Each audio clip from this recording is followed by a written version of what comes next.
Hello, everybody, and welcome to Top 5 New Comics for June 18th of 2025. I'm, as always, Chris, and let's jump right into some awesome books, starting with Krypto, The Last Dog of Krypton, #1.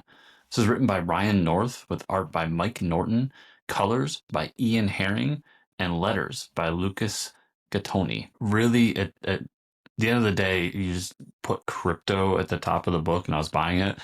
I'm a big fan of anything Pet Avengers or um, the Justice League of Pets.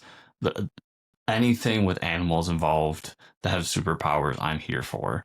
And with the Superman movie coming out, with the Summer of Superman going on at DC right now, to get a Krypto book to kind of reintroduce Krypto to the world of comics is amazing. I love having this fun dog that has pretty much all of Superman's powers running around doing crazy things. I'm sure this is going to be somewhat of an origin story for him, trying to see how he helped shepherd Clark Kal-El as he left Krypton and came to Earth, their introduction. Hopefully there's a fun, wacky story along the way about him fighting some, I don't know, mutant goose or something. It really is. Ryan North, I know he's doing a fantastic job in Fantastic Four, pardon the pun there, but before that, he did this amazing run on Squirrel Girl as well, which shows me that he has an affinity for a little bit of humor and just telling stories involving animals in the comic medium. So everything you've got here makes me think that this is going to be a good time. After that, we've got Godzilla vs. Avengers #1. This is written by David F. Walker with art by George Jeanty, inks by Karl Story, and colors by Frank D'Armata. Like all of the Godzilla versus books, whether it be these ones at Marvel or the one going on over at DC, it gets in my top 5 just because, holy shit, Godzilla's crossing over with these amazing characters that I've loved for so long. And to get Godzilla versus the Avengers is, for me, a pinnacle point in what the whole Godzilla universe or Godzilla versus universe is all about here. I'm just super excited to see how this all comes together, how it all happens. And on top of that, just for it to be the new Avengers, one of the first Avengers teams that I got to meet as a reader coming back to comics with Brian Michael Bendis and all those amazing contributors just makes it another great moment for me in this comics world as my cat walks across the come here little girl for comics in general, and just love that we're getting more of these Godzilla crossovers. Soon we're going to get Godzilla destroys the Marvel Universe, and so on. Keep them coming. I absolutely am adoring them. And after that, I've got Megaman X Timelines #1. This is written by Daniel Arseneault with art by Edward Huang. Apologize if I butchered any names there. Go ahead, girl. Like with Mega Man Timelines, for me, it's just, as a Mega Man fan, I love seeing that there's so much multimedia being put into this IP. Obviously, I'd love to see more video games come out, but this character has been somebody that's been with me since I was a kid.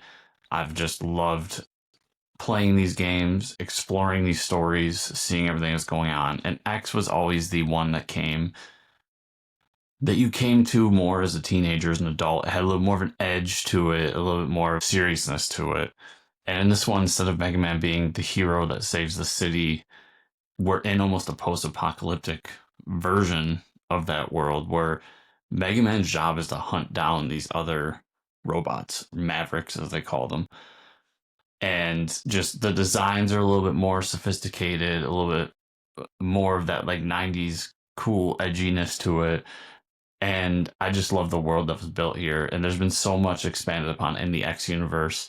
We're going to get Zero in this issue. We get things like XZ coming out of this in the video game world, and so on. There's just so much to mine from this timeline of the Mega Man universe. And I'm super excited because it's one that isn't explored enough, in my opinion, in the multimedia space in terms of the Mega Man universe. And after that, I've got Invincible Universe, Battle Beast #2. This is written by Robert Kirkman with art by Ryan Otley and colors by Annalisa Leone. Super excited about that first issue, and I think it lived up to what I wanted it to be, which was a cool Invincible story about this character whose bloodlust is just unmatched. I love the battle sequences we got here. I love seeing Ryan Otley back in this world, telling these more mature superhero stories. And when I say mature, I mean super bloody. And just for him, I don't think there's another artist in the industry right now that does fight sequences quite like he does. With his style and his how he pulls together these bloody moments and just the impact of the fights that are going on, it's unique in every sense of the word. And to see Battle Beast come back in the last issue, what his mission is, which is what his mission always is to find that fight that is worthy of his death. And just really, really loved how they handled that in the first issue. The big bad that they came across, the whole, not really changing, but morphing of his story to basically allow him to go from planet to planet, telling this almost science fiction story of him going planet to planet, fighting the strongest there is to see if they can defeat him. It's awesome. And I really loved it. And I'm really looking forward to the next issue. And then we will end with Bug Wars #5. This is written, of course, by Jason Aaron with art by Mohammad Assar, colors by Matt Wilson, and letters by Becca Carey. As I've said with the last 4 issues, this has been just such a great, great series that I hope everybody is enjoying.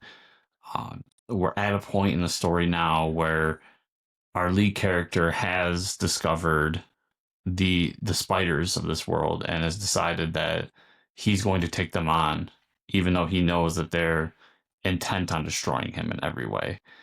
It's just a great action, fantasy-esque story set in your backyard, and I just cannot recommend it enough. So everybody, thank you so much for watching this week. I hope you enjoyed my cat in the background destroying things.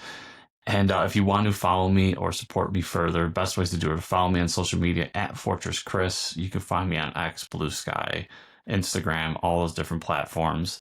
Then you can also find me on Substack. That's chriscomicscorner.substack.com. Or you can follow my podcast, which is the Fortress of Comic News, where every week we talk about the comic news, TV news, everything in the comics realm, as well as interview an amazing creator about a project they're working on, their career, something involving what they're doing in the world of comics. So I hope you all enjoyed this video, and hopefully I'll see y'all here next week.